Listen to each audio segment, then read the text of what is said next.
امید ہے آپ سب خیریت سے ہوں گے۔ اگر آپ نے ابھی تک ہمارا چینل سبسکرائب نہیں کیا تو اسے ابھی سبسکرائب کر لیں اور بیل آئیکن کو دبانا بالکل بھی مت بھولیں۔ شکریہ۔ نمبر 10، بریو اینڈ بیوٹیفل۔ جیسور اپنے والد کی موت کا بدلہ لینے کے لیے ایک وسیع منصوبے کے ساتھ اپنے والد کے گاؤں واپس آتا ہے۔ صرف ایک چیز جس کے لیے اس نے منصوبہ نہیں بنایا تھا وہ ہے سوہان، اس شخص کی بیٹی جس کے بارے میں اسے یقین ہے کہ وہ اس کے والد کے قتل کا ذمہ دار ہے۔ نمبر 9، مریم۔ آپ راز کے ساتھ رہ سکتے ہیں لیکن جھوٹ کے ساتھ کبھی نہیں۔ یہ 3 لوگوں کی کہانی ہے جن کی زندگی ایک المناک حادثے نے ہمیشہ کے لیے بدل دی تھی۔ ایک معصوم نوجوان عورت مریم، ایک گھٹیا پروسیکیوٹر اوکتائی اور ایک انتقام لینے والا آدمی سواش۔ ایک برسات کی رات مریم اور اوکتائی نے ایک عورت کو اپنی کار سے ٹکر ماری جس نے جان بوجھ کر سواش کی بیوی اور اس کے پیدا ہونے والے بچے کو قتل نہیں کیا۔ اگرچہ اوکتائی پہیے کے پیچھے تھا، مریم ایک پروسیکیوٹر کے طور پر اپنی ساکھ کی حفاظت کے لیے اس جرم کی ذمہ داری لیتی ہے۔ تاہم اوکتائی کو اسی مقدمے میں مقرر کیا جاتا ہے جس کی مریم مدعا ہے۔ اب اس کے پاس ایک موقع ہے کہ وہ اسے اور اس کے جرم دونوں سے چھٹکارا حاصل کرے۔ یہ مفادات کا حتمی ٹکراؤ ہے کیونکہ جو چیز مریم کے لیے سب سے پہلے آتی ہے وہ اوکتائی ہے، اور دوسری طرف اوکتائی خالصتاً اس میں اپنے لیے ہے۔ سواش کے لیے سب سے پہلے جو چیز آتی ہے وہ اس کی بیوی کے قتل کے لیے انتقام ہے۔ واحد چیز جو معصوم کو مجرم سے اور سچ کو جھوٹ سے الگ کر دے گی وہ ہے محبت، تاہم یہ اس بار نفرت سے بڑھے گی۔ نمبر 8، لو سٹورم۔ فیروزے اور ایاز، 2 اچھی روحیں، 2 اچھے بچے جو خاندان کا بوجھ اٹھاتے ہیں۔ قسمت نے انہیں اکٹھا کیا، قسمت قربانی نے انہیں الگ کر دیا۔ اب زندگی ان کے لیے معافی کی مقروض ہے۔ زندگی اس محبت کو واپس دینا چاہتی ہے جو اس نے ان سے چھین لی ہے، لیکن راستہ تکلیف دہ اور کچا ہے۔ ہوا میں ایک نپ ہے، موسم سرما ہے، فیروزے کی آنکھیں نیلی ہیں، دل جل رہا ہے۔ فیروزے کے والد پر لفٹ حادثے میں جھوٹا الزام لگایا گیا تھا جس کے نتیجے میں 13 تعمیراتی مزدوروں کی موت واقع ہوئی تھی۔ اس واقعے نے فیروزے کو متحرک کیا جو صادق اور امین ہے۔ اس راستے میں وہ اپنے باپ کو بچانے کے لیے نکلی ہے۔ وہ ایاز سے ملتی ہے جو اس کی امیدیں چرا لیتا ہے اور الوداع کہے بغیر چلا جاتا ہے۔ Number 7، ambassadors daughter. بحیرہ ایجین کے کنارے ایک مشہور محبت کی کہانی۔ امبیسڈرز ڈاٹر ایک سفیر کی بیٹی نارے اور ایک غریب لڑکے سانجر کے بارے میں ہے، اور ان کی محبت کی کہانی جو بچپن میں شروع ہوتی ہے، ایک موسم گرما میں بودرم میں ملاقات کے بعد اگلے 12 سالوں تک دونوں گرمیوں کی چھٹیوں میں صرف 2 ہفتوں کے لیے ایک دوسرے کو دیکھتے ہیں، لیکن ہر ایک دن ایک دوسرے کو لکھتے ہیں۔ سال گزرتے جاتے ہیں اور وہ خاندانی دباؤ اور دیگر ہنگامہ خیز واقعات کی وجہ سے خود کو الگ پاتے ہیں۔ ان تمام ناممکنات کے باوجود کیا ہمارے ہیرو ایک بار پھر اپنی ایپک لو سٹوری کو زندہ کرنے میں کامیاب ہوں گے یا ان کی تقدیر ہمیشہ کے لیے بدل جائے گی؟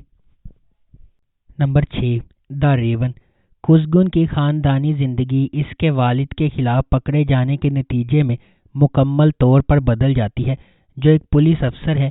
قزگن ایک غلامی، درد، غصے اور جدوجہد میں پڑ جائے گا جو 20 سال تک جاری رہے گا۔ نمبر 5، ونٹر سن۔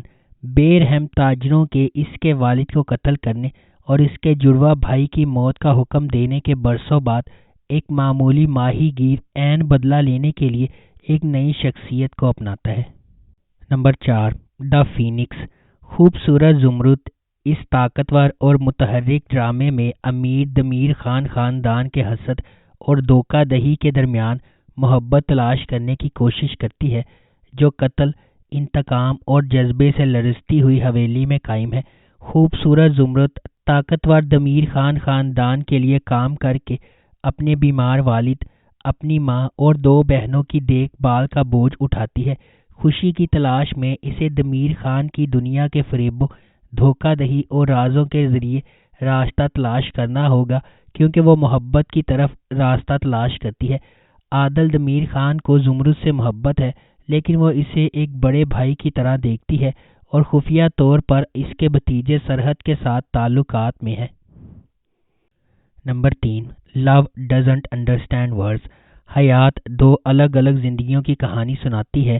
ایک طرف مراد ہے، خوبصورت، ٹھنڈا، پرفیکشنسٹ نوجوان جو کم عمری میں ہی اپنے خاندان کی کمپنی کی ذمہ داری سنبھال لیتا ہے، تو دوسری طرف حیات ہے، خوبصورت، خوش مزاج، پھر بھی اناڑی نوجوان لڑکی جو زندگی کو زندگی گزارتی ہے۔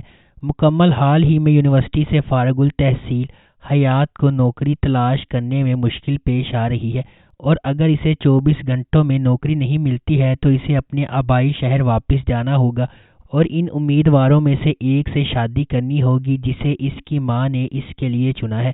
جب وہ ایک انٹرویو سے دوسرے انٹرویو پر جاتی ہے تو مراد کی سیکرٹری نے اسے دوسرے کے لیے غلطی کی اور اسے عہدے کی پیشکش کی، جبکہ وہ صرف چند دنوں کے لیے وہاں کام کرنے کا ارادہ رکھتی ہے جب تک کہ اس کی ماں نہیں چلی جاتی اور پھر سچ بتاتی ہے۔ واقعات کا ایک سلسلہ شروع ہوتا ہے اور ہر چیز کو ایک بڑی گڑبڑ میں بدل دیتا ہے، جس کے مرکز میں اس کے اور مراد کے درمیان محبت ہوتی ہے۔ نمبر 2، ہارٹ ایک۔ ڈرامہ اسک سے تعلق رکھنے والے ایک خاندان کی کہانی ہے جو استنبول ہجرت کرتا ہے۔ جنت، جو کہ جوان ہونے سے ہی کام کر رہی ہے اور شادی کے لیے تیاری کر رہی ہے، یلماز سے شادی کر لیتی ہے جس سے وہ محبت کرنے لگتی ہے اور دلہن بن کر اپنے گاؤں سے استنبول آتی ہے۔ تقریباً 40 سال تک جاری رہنے والی ان کی شادی کے نتیجے میں ان کے 3 بچے ہیں۔ شادی جو اچھے وقتوں اور برے وقتوں میں شروع ہوئی تھی، جنت کے فالج اور موت کے ساتھ ختم ہوتی ہے۔